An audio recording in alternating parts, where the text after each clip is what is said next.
الحمد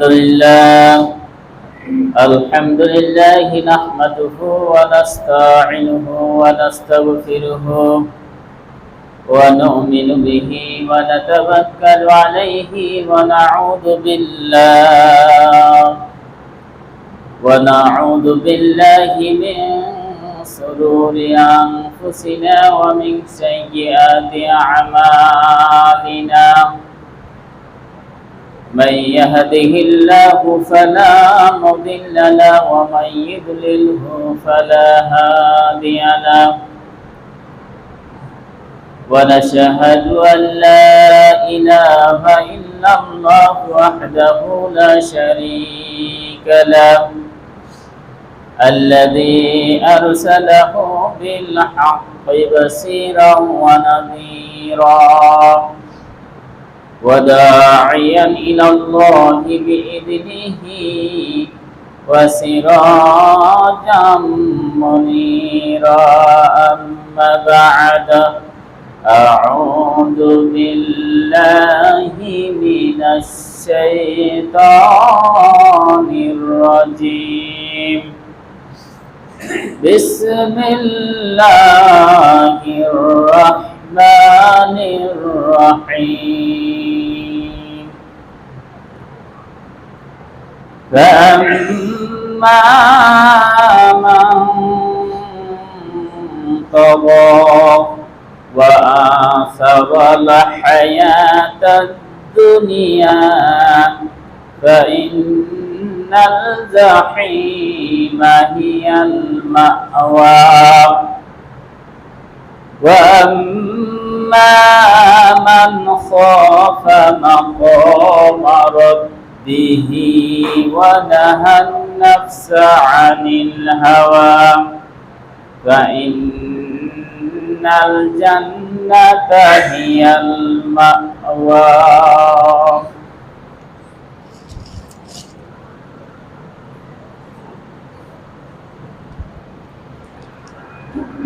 الحمد لله نحمده ونستعينه ونستغفره ونؤمن به ونتوكل عليه ونعوذ بالله من شرور أنفسنا ومن سيئات أعمالنا. من يهده الله فلا مضل له ومن يضلله فلا هادي له. ونشهد أن لا إله إلا الله وحده لا شريك له الذي أرسله بالحق بصيرا ونذيرا وداعيا إلى الله بإذنه وسراجا منيرا. أما بعد، أعوذ بالله من الشيطان الرجيم. بسم الله الرحمن الرحيم.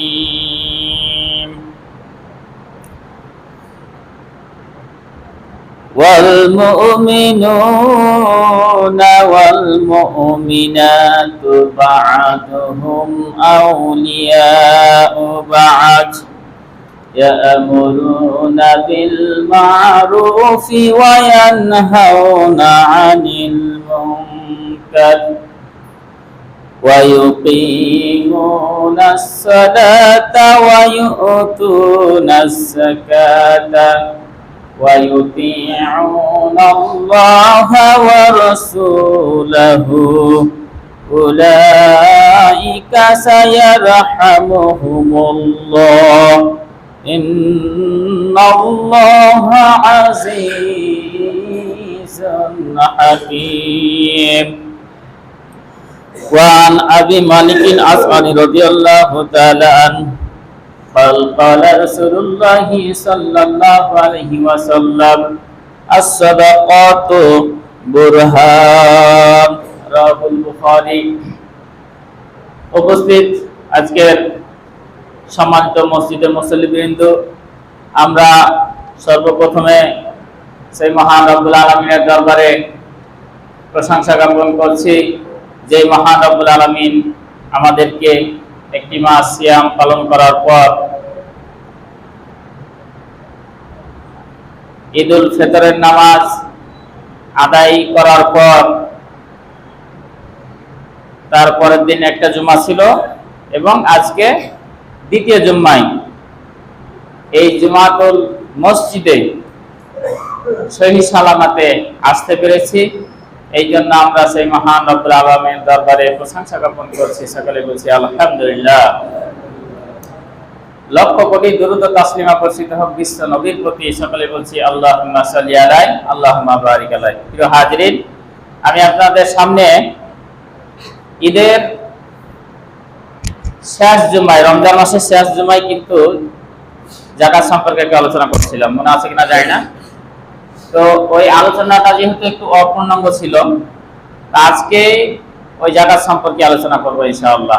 আর রমজান মাসের পরে এই শাওয়াল মাসের 6টি রোজা আছে, নফল রোজা। নবী করিম সাল্লাল্লাহু আলাইহি সাল্লাম বলেছেন যে কেউ যদি সওয়াবের আশায়, নেকি পাওয়ার আশায় ঈমান সহকারে এই 6টি রোজা পালন করে, তাহলে সে যেন সারাটা বছর সিয়াম রাখার সওয়াব পেয়ে গেল। সুবহানাল্লাহ।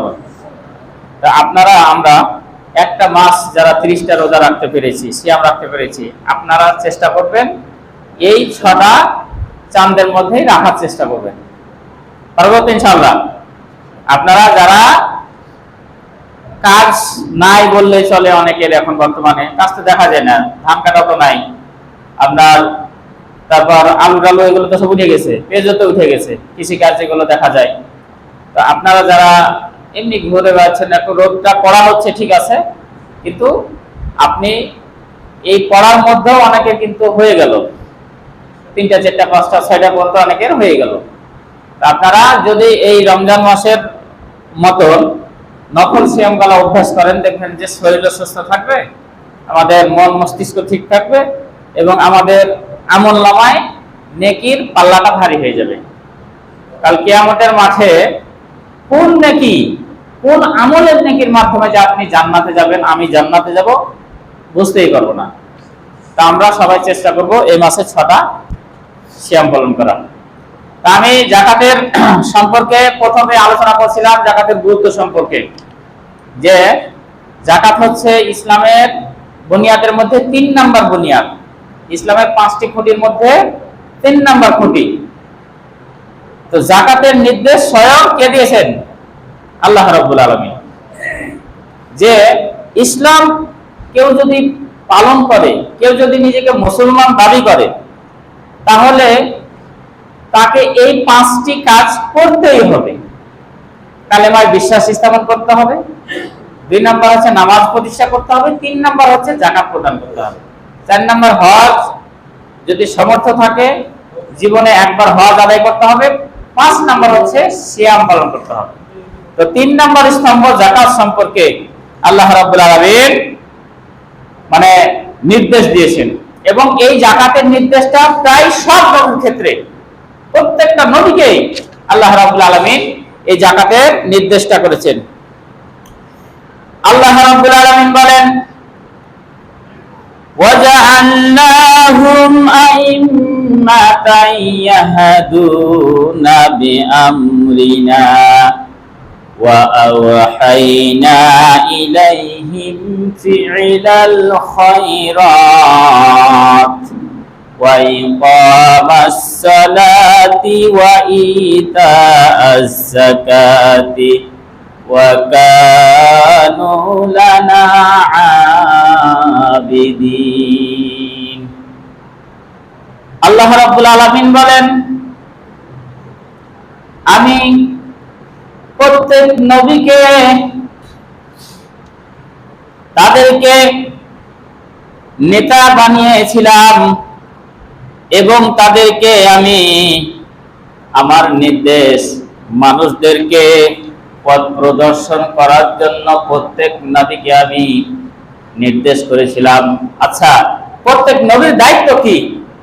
প্রত্যেক নবীর দায়িত্ব হচ্ছে ওয়ালাকাদ বাআসনা ফি কুল্লি উম্মাতির রাসূলা আনি ইবুদুল্লাহা ওয়াজতানিবুত তাগুত। আল্লাহ রাব্বুল আলামিন বলেন,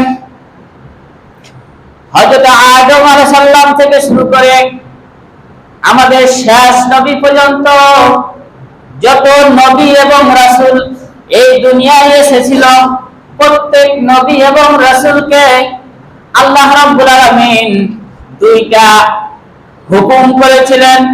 এক নাম্বার হুকুম হচ্ছে আনি ইবুদুল্লাহ, তোমরা আল্লাহর দাসত্ব করো, আল্লাহর ইবাদত করো, আল্লাহর গোলামি করো। দুই নাম্বার কাজ হচ্ছে ওয়াজতানিবুত তাগুত, এবং তাগুতকে পরিহার করো। প্রত্যেক নবী এবং রাসূলকে আল্লাহ রাব্বুল আলামিন এই দুইটা হুকুম করেছেন, দুইটা আদেশ জারি করেছেন যে এক আল্লাহর গোলামি করো, এক আল্লাহর গোলামি ছাড়া কারো গোলামি করা যাবে না। আর দুই নাম্বার হচ্ছে তাগুতকে তোমরা বর্জন করো। তাগুত কি? দিন ইসলাম পালন করার কারণে, দিন ইসলাম মানতে গিয়ে যে জিনিস আপনাকে বাধা দিবে সেটাই হচ্ছে তাগুত। আজকে আপনি যদি অসংখ্য এই মধুপুরের কথা বলি, এই মধুপুরের সব মুসল্লি যদি এই মসজিদে নামাজ পড়তে আসতো টাইম মতো, আপনাদের এই মসজিদে যে ক্যাপাসিটি রয়েছে, এই মসজিদে সকল মুসল্লিকে কিন্তু ধরতো না, এই মসজিদ কিন্তু ভরপুর হয়ে যেত, আরো আপনাদের জায়গা লাগতো। জরিমান ঠিক কিনা? লাগতো না? যে 10 বছর থেকে আপনার মরার আগ পর্যন্ত যে সমস্ত মুসলমানের উপর নামাজ ফরজ করা হয়েছে, আজকে যদি তারা এই জুমার নামাজের আজানের আগেই যদি আসতো, তাহলে এইরকম মসজিদে জায়গা হতো না, আরো জায়গা লাগতো। আপনার ঈদগাহ দেখেন, জায়গা মসজিদের জায়গা দেখেন আর ঈদগাহের জায়গা দেখেন, কত বড় জায়গা। আপনার 2 কাঠা কোথায় ফাঁকা ছিল এইবার, তাই না? 2 কাঠা মাত্র ফাঁকা ছিল, প্রায় ধরে গেছিল। তো সব মুসল্লি যদি মসজিদে আপনার ঠিক মতো আসতো, তাহলে এই মসজিদটা কিন্তু ধরতো না। অথচ দেখেন কয়টা মুসল্লি এসেছি আমরা, বাজারে কি সবাই নামাজ পড়ছে? কয়জন বাজারে আছে? কিন্তু এই যে মানুষের ব্যবসা, আপনার কাজ, বিভিন্ন কারণে তারা কিন্তু নামাজে আসতে পারেনি। আল্লাহ সুবহানাহু ওয়া তাআলা বলছেন, এই যে মুসল্লিগুলোকে, এই মুসলমানদেরকে যে জিনিসে তাদেরকে নামাজে আসতে বাধা দিল, এইটার নামই হচ্ছে তাগুত। আপনি নামাজ পড়তে আসবেন, আপনার পিতা বলছেন যাও মাঠে যাব, জমিতে যেতে হবে, ধান কাটতে হবে, পুকুরে মাছ চাষ করতে হবে, জমি নিড়ানি খাটানি করতে হবে, পেঁচ তুলতে হবে, এই যে ভবানীগঞ্জ যেতে হবে। আপনি নামাজে পড়তে আসবেন, দিনের কাজ করতে যাবেন, আপনাকে বাধা দিল, তাতে আপনার বাপ হোক, আপনার ভাই হোক, আপনার বন্ধু হোক, আপনার পাড়া প্রতিবেশী হোক, যে যে জিনিস আপনাকে আল্লাহর হুকুম পালন করতে বাধা দিবে, সেটাই হচ্ছে তাগুত। তাহলে প্রত্যেক নবীর কাজ ছিল আল্লাহর দাসত্ব করো এবং তাগুতকে পরিহার করো। তাহলে আল্লাহ রাব্বুল আলামিন বলছেন যে প্রত্যেককে আমি নবী বানিয়ে প্রত্যেককে নেতা বানিয়েছি, এবং নেতা বানিয়েই তাদেরকে মানে হুকুম দিয়েছি যে তোমরা মানুষদেরকে হেদায়েতের পথে ডাকো। মানুষদেরকে কিসের পথে ডাকো? হেদায়েতের পথে ডাকো। আর কি করেছি? ওয়া আওহাইনা ইলাইহিম ফি'লাল খায়রাত, যত ভালো ভালো কাজ রয়েছে সমস্ত ভালো ভালো কাজের দিকে মানুষদেরকে তোমরা আহ্বান করো। নবী রাসূল কি কখনো আল্লাহর পথে আহ্বান ছাড়া অন্যদিকে আহ্বান করেছে? প্রত্যেক নবীর কাজ হচ্ছে আল্লাহর পথে তিনি তারা দাওয়াত দিয়েছে। আর আল উলামা ওয়ারাসাতুল আম্বিয়া, যেহেতু নবী আর আসবে না, রাসূল আর দুনিয়াতে আসবেন না, কিন্তু কিয়ামত পর্যন্ত তো দুনিয়াতে মানুষ থাকবে, মানুষের আবাদ হবে, মানুষ বসবাস করবে। তো এই নবী রাসূল যেহেতু চলে গেছে, তো নবী রাসূলের দায়িত্বটা কে পালন করবে? আল্লাহর নবী বলছেন যে যারা আলেম রয়েছে, ওলামা রয়েছে, এরাই হচ্ছে নবীদের এখন উত্তরসূরি। অর্থাৎ আমরা যারা আলেম সমাজ রয়েছি, নবীদের কাজটা হচ্ছে এখন আমাদের কাজ। মানুষদেরকে ভালো ভালো কাজের দিকে আমাদেরকে কি করতে হবে? আহ্বান করতে হবে, আমাদেরকে ডাকতে হবে। এটা হচ্ছে ওলামাদের কাজ। প্রিয় হাজিরিন, তাহলে আল্লাহ রাব্বুল আলামিন বলছে প্রত্যেক নবীকে আমি হুকুম করেছি। কি করেছি? ওয়া ইকামাস সালাত ওয়া ইতাআজ যাকাত ওয়া কানু লানা আবিদিন, তাদেরকে হুকুম করা হয়েছে তোমরা নামাজের জন্য মানুষদেরকে হুকুম করো, নামাজ প্রতিষ্ঠা করার জন্য হুকুম করো এবং যাকাত প্রদান করার জন্য আদেশ করো। আল্লাহ রাব্বুল আলামিন তারপর বলেন ওয়া কানু লানা আবিদিন, আর তারা ছিল আমার ইবাদতকারী। প্রত্যেক নবী কি কোনো আল্লাহর দাসত্ব ছাড়া অন্য কারো দাসত্ব করেছে? আল্লাহর দাসত্ব ছাড়া কোনো নবী রাসূল অন্য কারোর ইবাদত করেননি, অন্য কারোর দাসত্ব করেনি। তাহলে বোঝা যাচ্ছে যাকাত হচ্ছে সকল নবীর মাধ্যমে প্রথম সকল নবীর উপর ফরজ করা হয়েছিল। তারপর যাকাতের ব্যাপারে বলা হয়েছে সাহাবীরা যাকাত আদায় করতেন। আল্লাহ রাব্বুল আলামিন বলেন রিজালুল লা তুলহিহিম তিজারাতু ওয়ালা বাইউন আন যিকরিল্লাহ ওয়া ইকামিস সালাতি ওয়া ইতাইজ যাকাতি ইয়াখাফুনা ইয়াওমান তাতাকাল্লাবু ফীহিল কুলুবু ওয়াল আবসার। আল্লাহ রাব্বুল আলামিন বলেন আল্লাহর জমিনে নবীদের পরে যে সমস্ত মুসলমান জীবিত ছিলেন তারা হচ্ছে আল্লাহর রাসূলের সাহাব, আল্লাহর রাসূলের সাহাবীগণ। নবীর সঙ্গে যারা চলাফেরা করেছে, নবীর সঙ্গে যারা উঠা বসা করেছে, এরা হচ্ছে রাসূলের সাহাবী। আর এরা এমন প্রকৃতির লোক ছিল, তাদেরকে বেচা কিনাই ব্যবসা বাণিজ্য, তাদের চাকরি বাকরি, তাদের ক্ষেত খামার, তাদের মৎস্য চাষ, তাদের কৃষি কাজ, দুনিয়ার কোন কাজ তাদেরকে আল্লাহ তাআলার ইবাদত করা হতে, আল্লাহ তাআলাকে স্মরণ করা হতে তাদেরকে বিরত রাখতে পারেন নাই। তাদেরকে নামাজ প্রতিষ্ঠা করা থেকে, যাকাত প্রদান করা থেকে তাদেরকে বিরত রাখতে পারেন নাই। এই দুনিয়ার যে কাজগুলো রয়েছে, দুনিয়ার পিছে যে আমরা ছোটাছুটি করতেছি, নামাজ বাদ দিয়ে, রোজা বাদ দিয়ে, যাকাত বাদ দিয়ে, হজ বাদ দিয়ে, ইসলামী আইন বাদ দিয়ে যে আমরা এত দুনিয়ামুখী হয়ে গেছি বর্তমানে যে মুসলমান, ওই সমস্ত সাহাবীদেরকে কিন্তু এই ব্যবসা বাণিজ্য, টাকা পয়সা, ব্যাংক ব্যালেন্স তাদেরকে কিন্তু দিনের পথে চলা থেকে বিরত রাখতে পারেননি, আল্লাহর গোলামি থেকে তাদেরকে বিরত রাখতে পারেন নাই। কেন পারে নাই? ওই সমস্ত সাহাবীরা বিশ্বাস করত এই দুনিয়া একদিন শেষ হয়ে যাবে, এই দুনিয়া স্থায়ী নয়, এই দুনিয়া হচ্ছে ক্ষণস্থায়ী জায়গা। এই জায়গা থেকে আমাদেরকে একটা নির্দিষ্ট সময় পর এই দুনিয়া থেকে ছেড়ে চলে যেতে হবে। আল্লাহ রাব্বুল আলামিন বলেন লিকুল্লি উম্মাতিন আজাল ফাইযা জাআ আজালুহুম লা ইস্তাখিরুনা সাআতাও ওয়া লা ইস্তাকদিমুন। প্রত্যেক জাতির জন্য, প্রত্যেক ব্যক্তির জন্য একটা নির্দিষ্ট সময় নির্ধারণ করা হয়েছে। প্রত্যেক ব্যক্তির যখন ওই নির্দিষ্ট সময় চলে আসবে, লা ইস্তাখিরুনা সাআতাও ওয়া লা ইস্তাকদিমুন, তাদেরকে এক সেকেন্ড সুযোগ দেওয়া হবে না এবং এক সেকেন্ড তাদেরকে আগেও এই দুনিয়া থেকে উঠিয়ে নেওয়া হবে না। অর্থাৎ নির্দিষ্ট সময় যে তাদের জন্য বরাদ্দ করে দেওয়া হয়েছে, প্রত্যেক সৃষ্টি জীবের জন্য ওই যথা সময়ে তাদেরকে এই দুনিয়া থেকে আল্লাহ রাব্বুল আলামিন মৃত্যু বরণের মাধ্যমে তাদেরকে নিয়ে যাবেন। এক সেকেন্ড আপনাকে আগে নেওয়া হবে না, এক সেকেন্ড পিছানো হবে না, যথা সময়ে আপনাকে আমাকে এই দুনিয়া থেকে নিয়ে যাওয়া হবে। এই জন্য সাহাবীগণ আল্লাহর ইবাদত করা থেকে তারা কখনো পিছনে হটতেন না। তারা দুনিয়াতে যতটুকু চলা দরকার ততটুকু তারা ইনকাম করতেন, আয় রোজগার করতেন।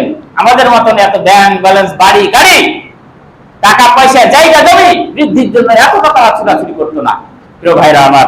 তাহলে বোঝা যাচ্ছে যে সাহাবীগণও যাকাত আদায় করেছেন, তাই না?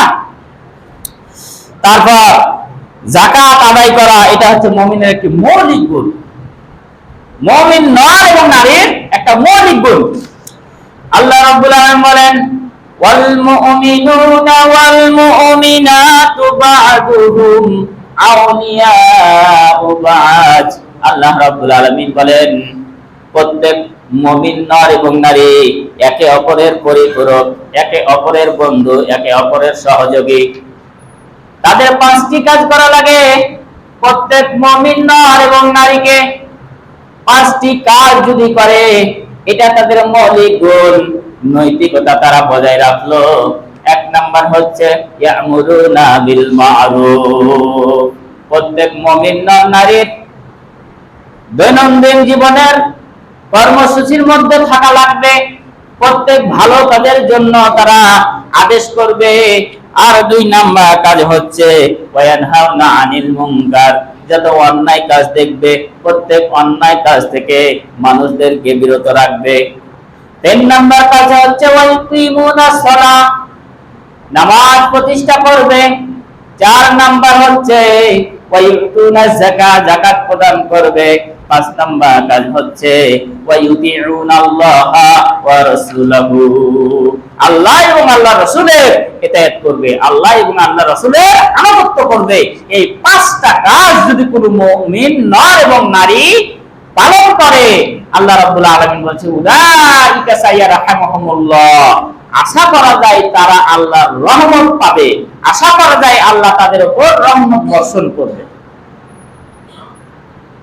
আপনার এই পাঁচটি কর্মসূচি যদি কোনো মুসলিম নর এবং নারী পালন করে, আল্লাহ রাব্বুল আলামিন বলছেন তাদের উপর আশা করা যায় আল্লাহ দয়া বর্ষণ করবেন। ইন্নাল্লাহা আজিজুল হাকীম, নিশ্চয় আল্লাহ মহা প্রজ্ঞাশালী এবং প্রজ্ঞাময়। দেখুন, তাহলে মুমিনের একটা গুণ, নৈতিক গুণ হচ্ছে যাকাত আদায় করা। তারপর আল্লাহ রাব্বুল আলামিন বলেন যাকাত হচ্ছে পরকালীন নাজাতের জন্য একটি দলিল শরত। হযরত মালিক বিন আসআদি রাদিয়াল্লাহু তাআলা আনহু বলেন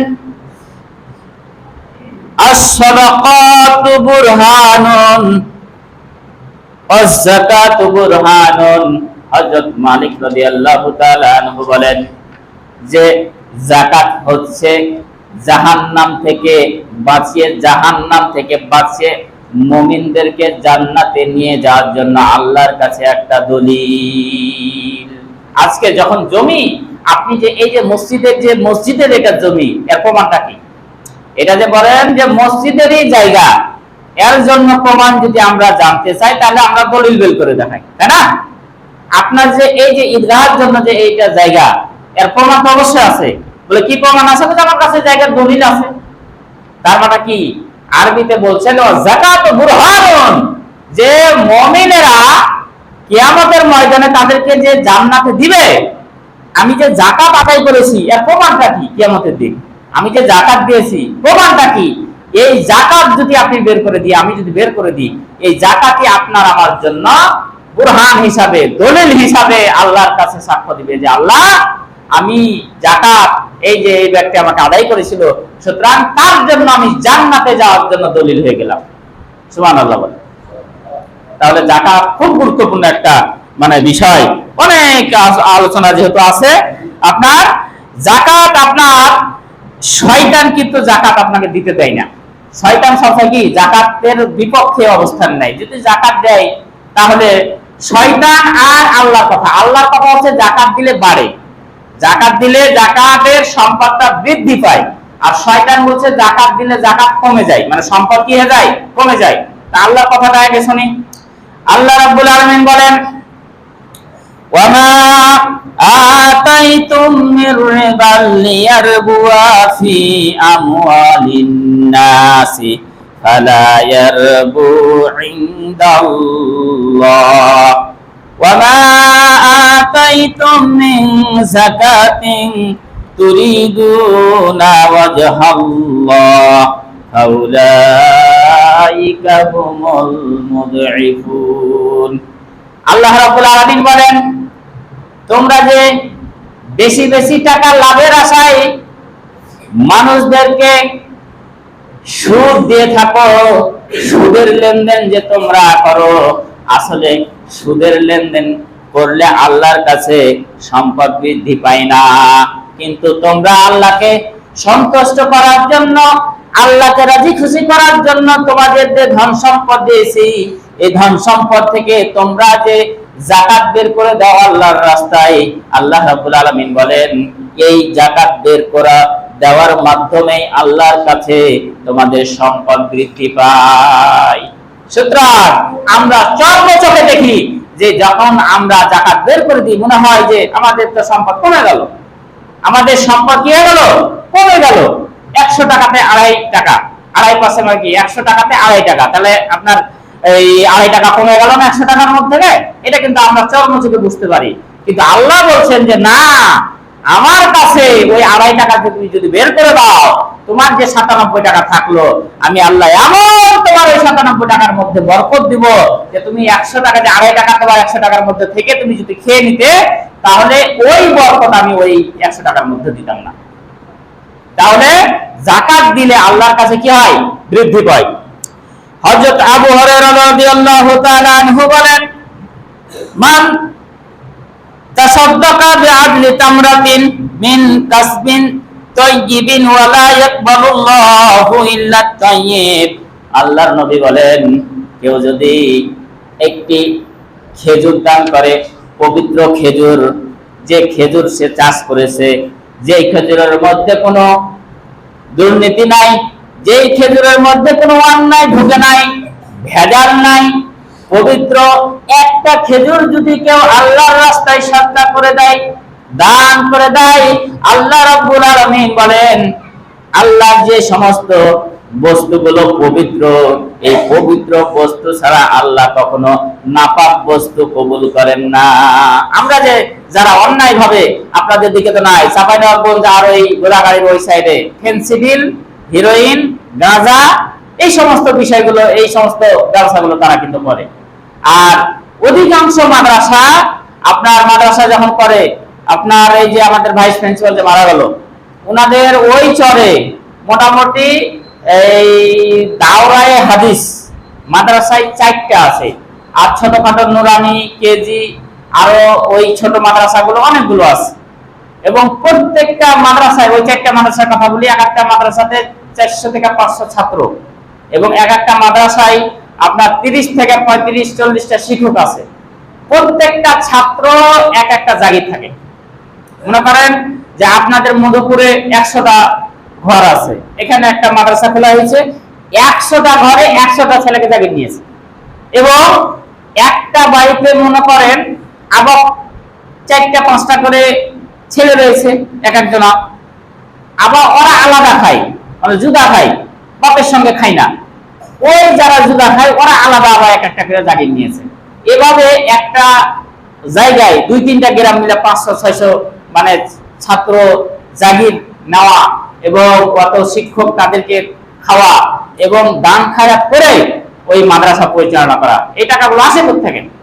এত টাকা আসে কোত্থেকে? অধিকাংশ দেখা যায় বেশিরভাগই বিদেশে তো আছে, অনেকেই ঢাকাতে খাটে, কেউ চাকরিজীবী আছে, কিন্তু যারা হিরোইনের ব্যবসা করে, যারা আপনার ওই যে গাঁজার ব্যবসা করে, যারা ইয়াবার ব্যবসা করে, যারা ফেন্সিডিলের ব্যবসা করে, এরা তখন কি করে, জালসাতে 50,000, 1 লাখ, 2 লাখ, 5 লাখ, 10 লাখ টাকা কি করে দিল, দান খরচ করে দিল। অধিকাংশ দেখা যায়। কিন্তু আল্লাহ বলছেন যে যদি তোর একটা যদি অপবিত্র টাকা থাকে, তুই যদি 1 কোটি টাকা দান করিস, ওই 1 কোটি টাকা তো 1 টাকা কবুল হবে না। আর কেউ যদি 1টা টাকা হালাল পথে ইনকাম করে 1টা টাকা দান করে, তার মানে 1টা টাকায় কি হবে, মানে দানটা কবুল হবে। আল্লাহ বলছেন যে আল্লাহ নিজে ইন্নাল্লাহ তাইয়্যিব লা ইয়াকবালু ইল্লা তাইয়্যিবান, আল্লাহ নিজে পবিত্র, পবিত্র ছাড়া সে সম্পদ কবুল করে না। সুতরাং আপনার আমাদের দেশে এই যে দেখেন না, যা যে কাজের কথা বলবো, বলতে গেলে যত দোষ নন্দ ঘোষ, সত্যটা বললেই দোষ। আপনার যদি সঠিকভাবে আমরা যদি চিত্র সমাজে তুলে ধরি, আমাদের দেশে তুলে ধরি, আমাদেরকে 1971 সালে লাই 1952 সালের আসামি বানাবে। 1971 সালে তো মানে ওরাকে কি বলে, রাজাকার নাকি? 1971 সালের অপরাধীদেরকে রাজাকার বলে। আমরাকে 1952 সালের বানাবে, ভাষা আন্দোলনের জন্য, যে যদি মানে এই মানুষের যদি সঠিক চিত্র, এমপি, মন্ত্রী, চেয়ারম্যান, মেম্বার, যারা সুদখোর রয়েছে, যারা আপনার গাঁজাখোর রয়েছে, অবৈধ ব্যবসায়িক রয়েছে, এদের চিত্র যদি সব ভালোভাবে যদি তুলে ধরি, তাহলে আমাদেরকে কোন সালে যে মানে আসামি বানাবে আমরা নিজেও বুঝতে পারবো না। তো আপনার বাংলাদেশে এত আযাব গজব আসলো কেন? এই যে পানি কতদিন থেকে নাই বলেন তো? পানি কখন হয়েছে মনে আছে আপনাদের? পানি কোন সালে হয়েছে ভুলে গেছি। আপনার প্রত্যেকটা ফসল, প্রত্যেকটা জমি আজকে দেখা গেল যে শুকিয়ে মরে যাচ্ছে। এই যে আমগুলো, আমের মইগুলো শুকিয়ে ঝরঝর ঝরঝর করে আমগুলো ঝরে পড়ে যাচ্ছে, তাই না? এই ডাব, তারপর হচ্ছে এই সুপারি, যত ফসল রয়েছে, আসমানের পানি ছাড়া কি ওই সমস্ত ফসলের জোর হয়? আপনি ডিপ টিউবওয়েল দিয়ে, শ্যালো মেশিন দিয়ে, পুকুর থেকে, নদী থেকে কত আপনি পানি দিবেন? আল্লাহর পানি আর নিজের পানির মধ্যে আছে, মানে তারতম্য নাই। গোটা পৃথিবীটা ঠান্ডা হয়ে যাবে যদি আপনার আধা ঘন্টা পানি হয়। তাহলে আল্লাহ রাব্বুল আলামিন পানি দেয়নি, কিন্তু একটা মুসলমান দেখা গেল আমরা এই আল্লাহর কাছে চাচ্ছি না। চাচ্ছি কি? চাচ্ছি না। আমরা ওই যেভাবে মানে ইনকাম করা, সবাই খালি মাল কামার জন্য কি সবাই চিন্তায়, কিন্তু আল্লাহ আপনার আমার উপর যে গজব দিচ্ছে এগুলোর প্রতি কারো আমাদের খেয়াল নাই। কিন্তু আগেকার মানুষ ছিল আল্লাহওয়ালা, আগেকার মানুষের ঘরে খাবার ছিল না, কিন্তু আল্লাহর ইবাদতে মশগুল ছিল, আল্লাহকে রাজি খুশি করার জন্য তারা ইবাদত বন্দেগীতে সময় কাটিয়ে দিত। কিন্তু আজকে আমাদের সমাজে দেখা গেল যে এমনও মুসল্লি রয়েছে, এমনও ব্যক্তি রয়েছে যে দাড়ি ছাড়তে ছাড়তে ছাড়তে আপনার কি বলে চুল দাড়ি সব পেকে গেছে, তাও দাড়ি ছাঁটা করে না, ছাড়ে না। আপনার দাঁত পড়ে গেছে, দাঁত পড়ে গেলে স্বাভাবিকভাবে গাল ভিতর দিকে কি হয়ে যায়, ঢুকে যায়। গামছা হয়েও দেখা গেল যে ফুলিয়ে ওকে চেক করে। এরকম মানে আছে আমাদের মধ্যে, অনেক মানে মানুষ আছে। আবার আমাদের মুসলিমের মধ্যে বিভিন্ন জায়গার মধ্যে আছে বয়স হয়ে গেছে, তারপরও বিড়ি সিগারেট নেশা জাতীয় দ্রব্য এগুলো ছাড়তে পারছে না। পারছে কি? পারছে না। তাহলে এতটা অন্যায় আমরা করছি যে আল্লাহ আমাদের অন্যায়ের জন্য আসমান থেকে গজব নাজিল করতেছে, জমিনের বালা, জমিন থেকে আমাদেরকে বিভিন্ন বালা মুসিবতের সম্মুখীন করতেছে আল্লাহ। তারপর আমরা ফিরে আসছি না আল্লাহর পথে। তো এই জাকাতের বিষয়ে আপনার অত্যন্ত গুরুত্বপূর্ণ ভাবে বিভিন্ন ভাবে আল্লাহ রাব্বুল আলামিন আলোচনা করেছেন যে জাকাত কিভাবে বৃদ্ধি পায়।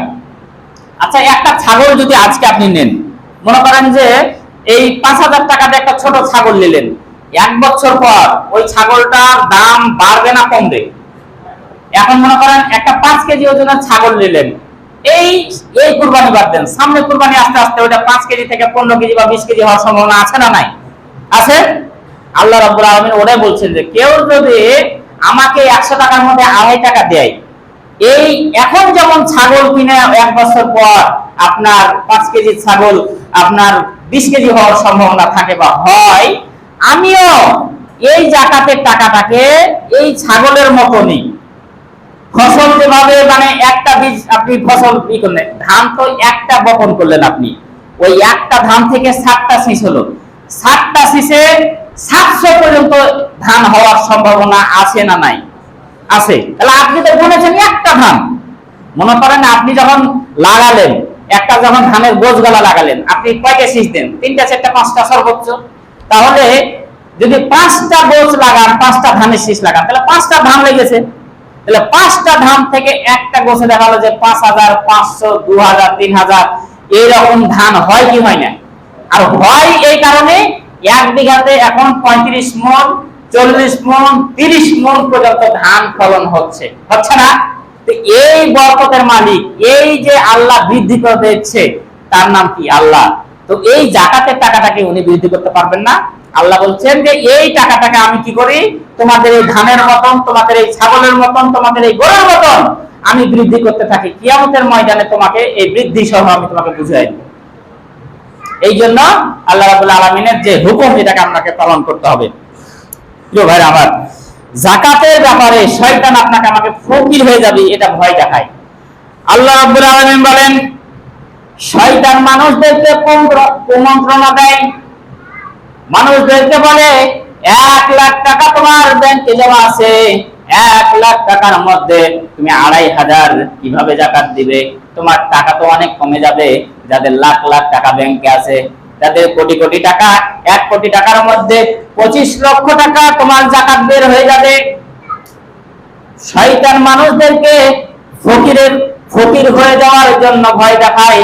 এভাবে তুমি যদি যাকাত বের করতে থাকো, এক সময় দেখবে তুমি ফকির হয়ে গেছো।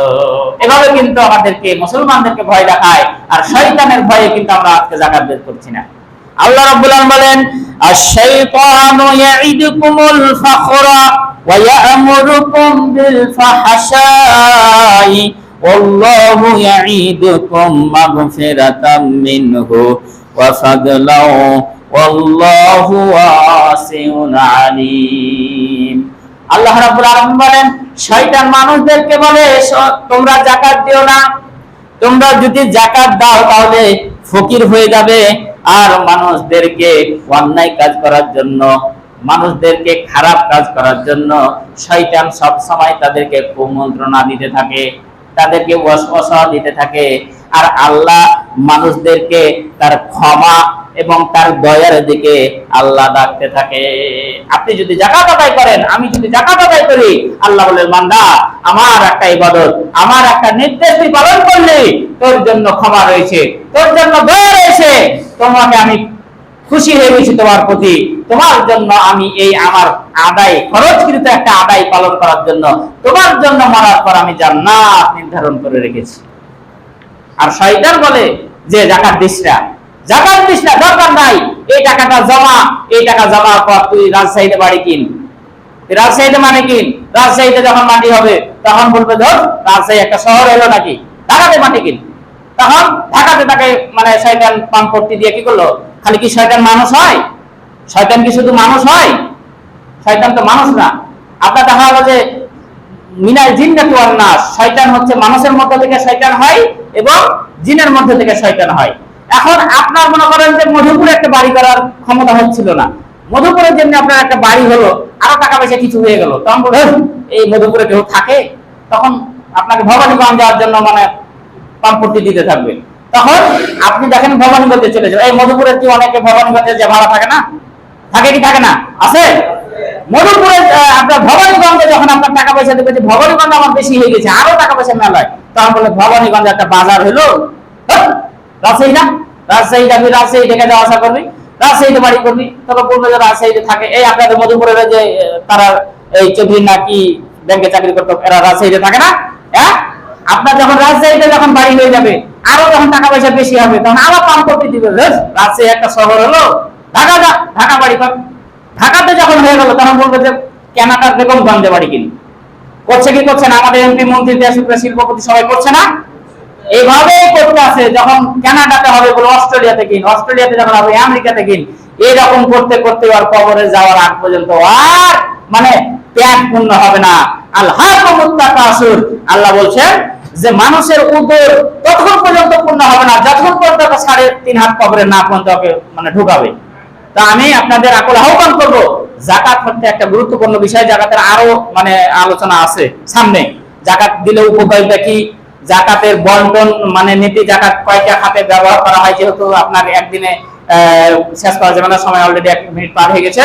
তা আমি আপনাদের আকল আহ্বান করবো যে আমরা যারা যাকাত দেওয়ার যোগ্য তাদেরকে ইনশাআল্লাহ মানে চেষ্টা করবেন। আল্লাহ আপনার রুজিতে, ব্যবসা বাণিজ্যে, মানে ক্ষেত খামারে, পুকুর চাষে আল্লাহ বরকত দিবে। আল্লাহ সুবহানাহু ওয়া তাআলা আমাদের সকলকে যেন এই ফরজ একটা ইবাদত পালন করার তৌফিক দান করেন। আমরা সকল বলি আল্লাহুম্মা আমিন। এই বলে আমরা সংক্ষিপ্ত বক্তব্য শেষ করলাম। আল্লাহুম্মা সাল্লি আলা মুহাম্মাদিন ওয়া আলা আলি মুহাম্মাদ কামা সাল্লাইতা আলা ইব্রাহিম ওয়া আলা আলি